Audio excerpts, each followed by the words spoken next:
বিষ খেলে তার মুখটা এই জায়গাটা পুড়ে যাবে, সে বিষ খেলে এই জায়গাটা উঠবে না, হয়তো নিচেটা পড়তে পারে, আমি এটা মেনে নিলাম নিচেটা পড়েছে, তার এইখান থেকে কি করে পুড়ে গোটা এখান থেকে চুয়ে চুয়ে পড়ে এই পর্যন্ত পুরো কালো স্পট দাগটা কি করে হলো? তো নিশ্চয়ই মার্ডার হয়েছে, অ্যাটেম্প টু মার্ডার করেছে, ওকে মার্ডার করেছে, মার্ডার করার পরে অ্যাসিড দিয়েছে, এটা মার্ডার করেছে, এটা দাবি আমাদের, ওদের শাস্তি চাই, আমরা থানাতে অভিযোগ জানাবো আমরা, বুঝছেন?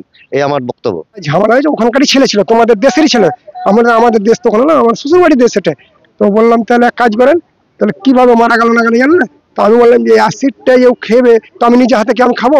আমার যদি ক্ষতি হয় আমি জানবো যে কার্বলা অ্যাসিড, এমনি আঙুলে দিলে তো আঙুলে পুড়ে যাবে, তো আমি কি করে না খাবো আমি জিনিসটা? তাহলে আমাকে কেউ খাওয়াইছে নিশ্চয়ই, নাহলে তো এমনি হবে না। তো একটা খেতে গেলে কি গলা দিয়ে ছুঁয়ে যাবে নিজে নিজে? একটু যদি মুখে পড়ে তো বাপরা মনে চিল্লাবে সে ছেলেটা, সেটা চিল্লা না করে এগুলো পুরো পুড়ে গেছে, তাহলে অবশ্যই টেনে ছেঁচড়ে নিয়ে গেছে, পান আঙুলটা সব নষ্ট হয়েছে। ওখানে এখন উড়িষ্যাতে কি হয়েছে না আছে সন্দেহ রহস্য, ওটা আমার সন্দেহ রহস্য, মানে ওটা আমার ডাউট লাগছে, ঠিক আছে? এটা কোন কেস নয়, এটা মার্ডার কেস।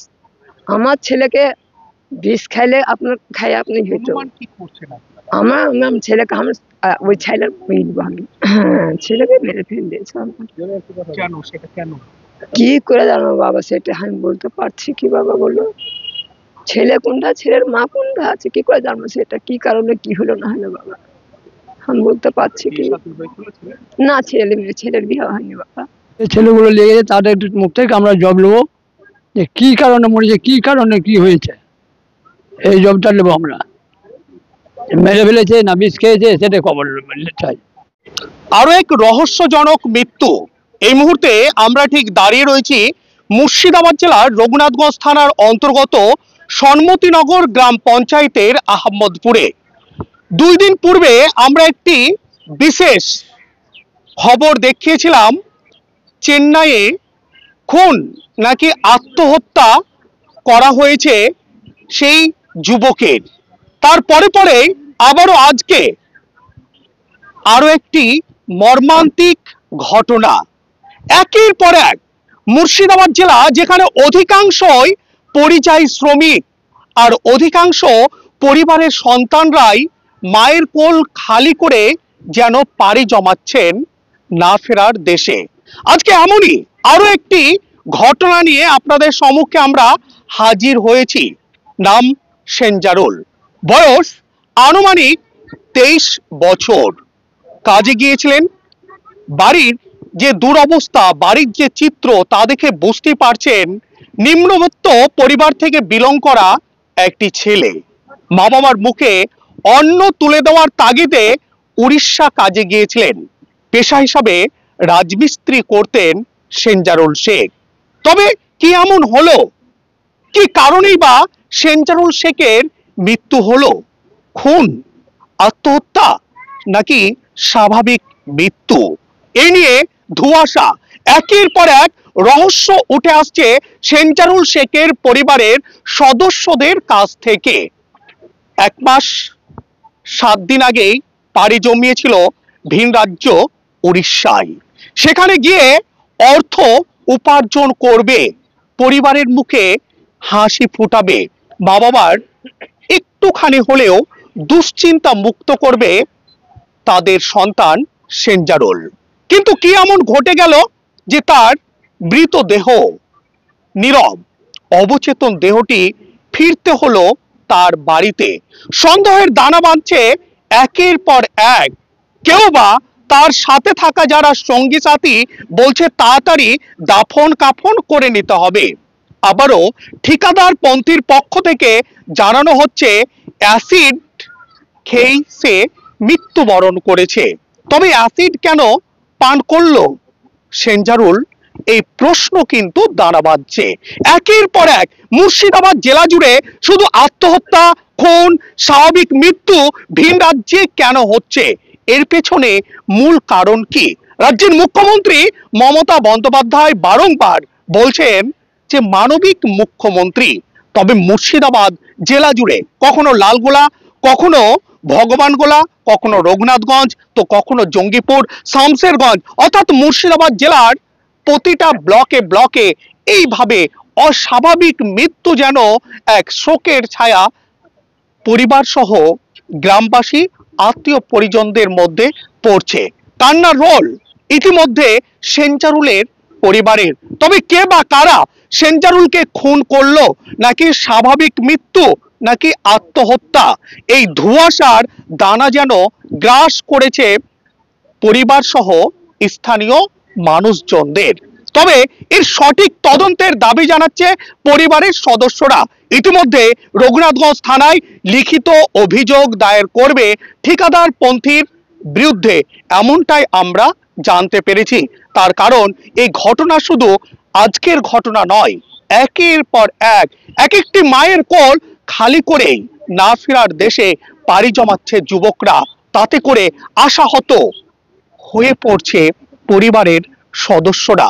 কবে এই অস্বাভাবিক জীবন স্বাভাবিক অবস্থায় স্বাভাবিক ছন্দে ফিরে আসবে? রাজ্যের মুখ্যমন্ত্রী মমতা বন্দ্যোপাধ্যায়, স্থানীয় বিধায়ক, সাংসদরা কি এলাকা জুড়ে, মহকুমা জুড়ে কোনো শিল্প কলকারখানা গড়ে তুলবে, নাকি এভাবেই মুর্শিদাবাদের এক একটি জলজান্ত উজ্জ্বল ভবিষ্যৎ ভিন রাজ্যে তাদের যে জীবন, সেই জীবনটুকু দেবে? কি বললেন পরিবারের সদস্যরা, চলুন আমরা দেখাবো এন বাংলার পর্দায়। বিষ খেলে তার মুখটা এই জায়গাটা পুড়ে যাবে, সে বিষ খেলে এই জায়গাটা উঠবে না, হয়তো নিচেটা পড়তে পারে, আমি এটা মেনে নিলাম নিচেটা পড়েছে, তার এইখান থেকে কি করে পুড়ে গোটা এখান থেকে চুয়ে চুয়ে পড়ে এই পর্যন্ত পুরো কালো স্পট দাগটা কি করে হলো? তো নিশ্চয়ই মার্ডার হয়েছে, অ্যাটেম্প টু মার্ডার করেছে, ওকে মার্ডার করেছে, মার্ডার করার পরে অ্যাসিড দিয়েছে, এটা মার্ডার করেছে, এটা দাবি আমাদের, ওদের শাস্তি চাই, আমরা থানাতে অভিযোগ জানাবো আমরা, বুঝছেন? এই আমার বক্তব্য। ছেলের বয়স 23 বছর, সেঞ্জারুল শেখ। এটা 1 মাস 5-7 দিন হবে, এরকম হবে। আমি গ্রাম সম্পর্কে কাকা হই। আমার নাম নাজির শেখ। মৃত্যুর প্রয়োজনের কারণ আমি তো চাই, মানে ওই তিনজন ছিল, মানে হেড মিস্ত্রির উপর আমার একান্ত দায়, মানে ঠিকাদারের উপর। আর দ্বিতীয় হচ্ছে দুটো ছেলে যেমন নিয়ে যাওয়া আসা করেছে, তার সে দুটোর বক্তৃতা চাই আমি, এই এক কথা। আর অভিযোগ বলতে হলে আমার, যে রাত 8:30-9টার সময় ফোন করে, এবেকার বাড়িতে ফোন করে যা হোক ভালো মন্দ খবর টবর সব নিয়ে নেয়, তারপরে এবার ছেলে এবেকার খাওয়া দাওয়া করলো কি করলো না, এবার তারাকে মেরে ফেললো না বিষ খাওয়ালো না কি খাওয়ালো, সেটাও এবেকার তাদের বক্তব্য, আমার তো এখানে আমি তো বলতে পারছি না।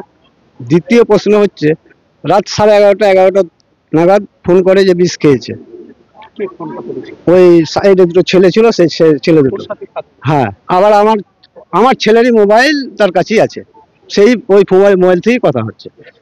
দ্বিতীয় প্রশ্ন হচ্ছে যে ওই কথা, তারপরে এলাকার 11:30 নাগাদ ওই কথা বললো, তারপরে ওরা, আমি বললাম কিরম সুস্থ আছে, কিরম কি আছে, তো অক্সিজেন লাগাচ্ছি কোথায় জানি না, অক্সিজেন লাগিয়ে দেখাচ্ছে, প্লাস আবার ঘুরিয়ে মানে বলছে যে এই হসপিটালে হলো না, অন্য হসপিটালে যাচ্ছি। কতক্ষণ লাগবে না, 2 থেকে 2.5 ঘন্টা লাগবে।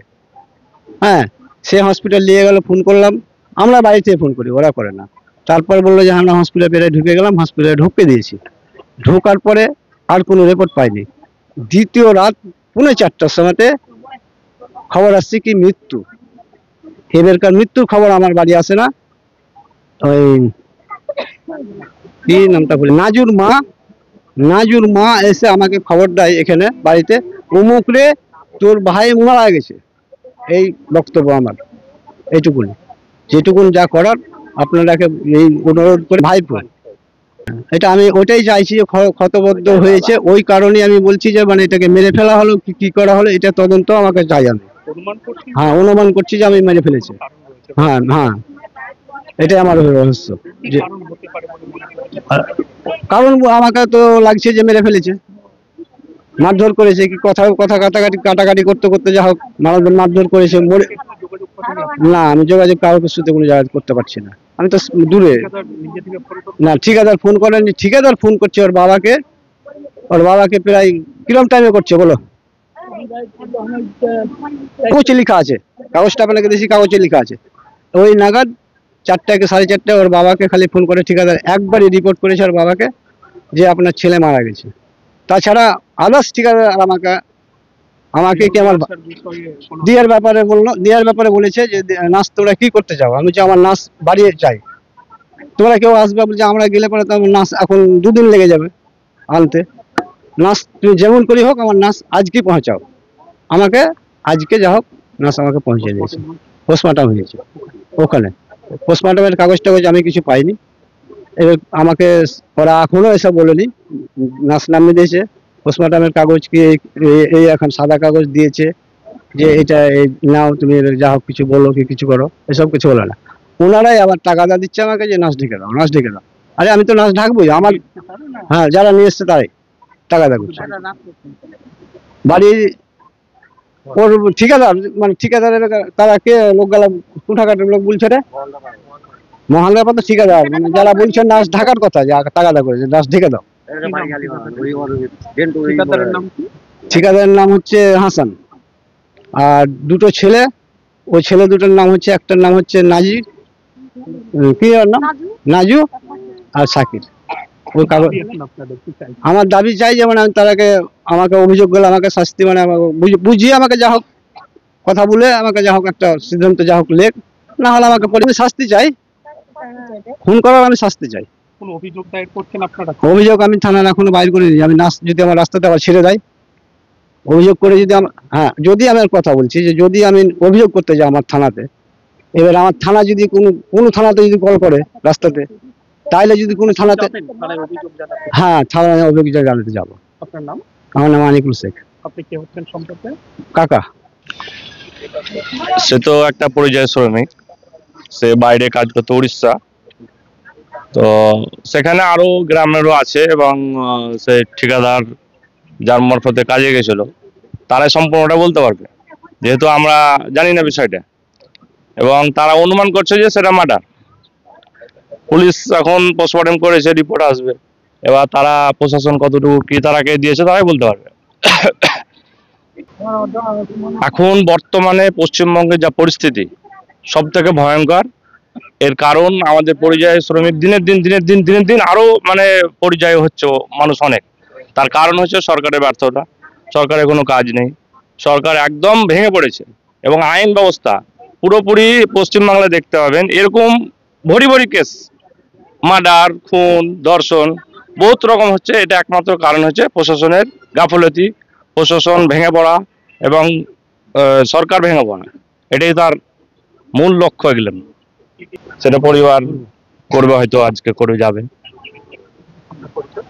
আমি সাজিদুর রহমান, আমি গ্রামবাসী। সোনার গহনার প্রতি নারীদের ভালোবাসা চিরন্তন, তাই তো জঙ্গিপুরবাসীর কথা ভেবে এবার জঙ্গিপুর দরবেশপাড়ায় নতুন রূপে নতুন সাজে গড়ে উঠল তাওয়াক্কল গোল্ড। 100% গোল্ড জুয়েলারি গহনার নিশ্চয়তা আমাদের কাছে পাচ্ছেন ইয়াররিং, নোজ রিং, লকেট, হাতের রুলি, বালা, নেকলেস সহ গোল্ডের গহনার বিশাল সমাহার। আমাদের শোরুমে থাকছে সুদক্ষ প্রশিক্ষণপ্রাপ্ত কারিগর, যা 19 বছরের অভিজ্ঞতায় আপনার মনের মতো সোনার গহনা তৈরি করার একমাত্র নির্ভরযোগ্য প্রতিষ্ঠান তাওয়াক্কল গোল্ড। তাই আর দেরি নয়, আজই চলে আসুন আপনার গৃহিণীকে এবং আপনার পরিবারের কন্যা সন্তান ও পছন্দের মানুষকে নিয়ে সোনার গহনা দিয়ে সুসজ্জায় সজ্জিত করতে জঙ্গিপুর দরবেশপাড়া জায় মসজিদের নিকটস্থ তাওয়াক্কল গোল্ডে প্রয়োজনে যোগাযোগ করুন স্ক্রিনে দেওয়া আমাদের নাম্বারে।